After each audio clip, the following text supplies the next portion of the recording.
kemudian akhirnya nyawanya tidak bisa tertolong. Kalau misalnya dianggap itu kan hanya angka saja, tapi ada yang belum bisa membuat hubungan yang jelas. Apa akibatnya kalau dokter-dokter yang sudah puluhan tahun bekerja ini, spesialis yang hebat-hebat ini, kemudian akhirnya harus meninggal, mereka tidak bisa melihat dampaknya ke publik secara luas, dokter. Boleh dijelaskan? Ya, saya kan ikut menghitung berapa dokter yang meninggal ya.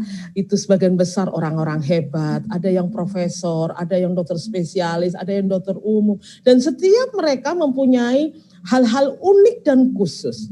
Mereka ini sebuah nyawa dan seorang manusia yang mempunyai sebuah kemampuan khusus. Anggap aja satu dokter di Indonesia itu melayani 1000 pasien.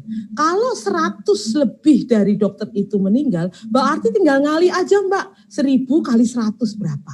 Berarti berapa orang yang tidak akan terlayani? Apalagi kalau dokter itu zaman saya dulu, satu kecamatan tuh satu dokter, karena puskesmas kan di kecamatan tuh ya. Jadi anggap aja berapa orang yang ada di kecamatan itu. Kalau di kecamatan itu ada 20.000 orang, berarti dia kehilangan satu dokter. Dokter yang meninggal ini semua itu aset negara loh Mbak. Indonesia itu asetnya bukan hanya emas, minyak, bukan. Asetnya adalah sumber daya manusia, yaitu kami para dokter juga aset negara ini. Mereka mempunyai ilmu-ilmu yang susah dicari juga. Mereka mencarinya dalam jangka waktu yang lama. Butuh pengorbanan, butuh uang, butuh segala macam hal waktu dan juga ketekunan yang luar biasa. Saya ngomong gini karena saya sekolah seperti ini juga hampir 30 tahun Mbak mencari ilmu untuk nolongi orang-orang yang sakit itu. Artinya ketika satu orang saja meninggal, maka bangsa kita ini sudah kehilangan aset negaranya Mbak. Bangsa kita ini sudah kehilangan sumber daya manusia yang hebat. Apalagi ini sudah lebih dari 100. Ini bukan sekedar angka, tetapi ini adalah aset negara kita yang hilang.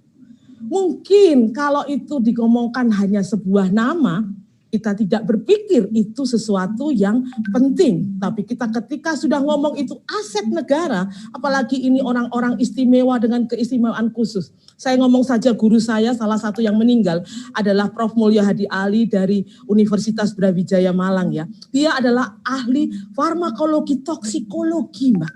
Untuk mencari orang seperti dia butuh waktu minimal 30-50 tahun. Baru ada lagi Prof. Mulyo Hadi Ali.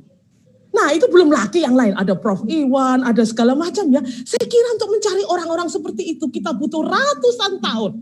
Kita rugi banyak ini Mbak. Jadi saya sendiri ngalami sakit ini Mbak.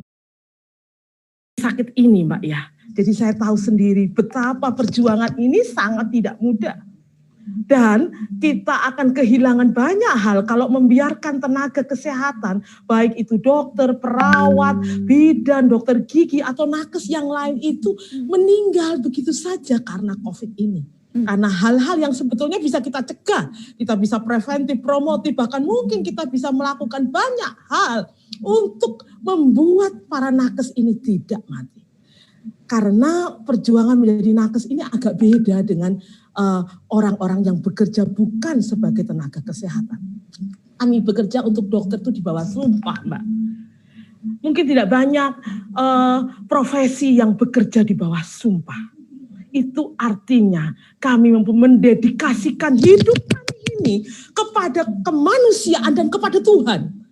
Nah itu artinya gak main-main Mbak kami bekerja itu. Bukan hanya untuk uang, untuk jabatan, bukan. Ya. Tapi untuk nyawa orang lain dan pertanggungjawaban kami kepada Tuhan. Baik. Nah itu saya rasakan sendiri Mbak, kayak gitu loh Mbak Nana.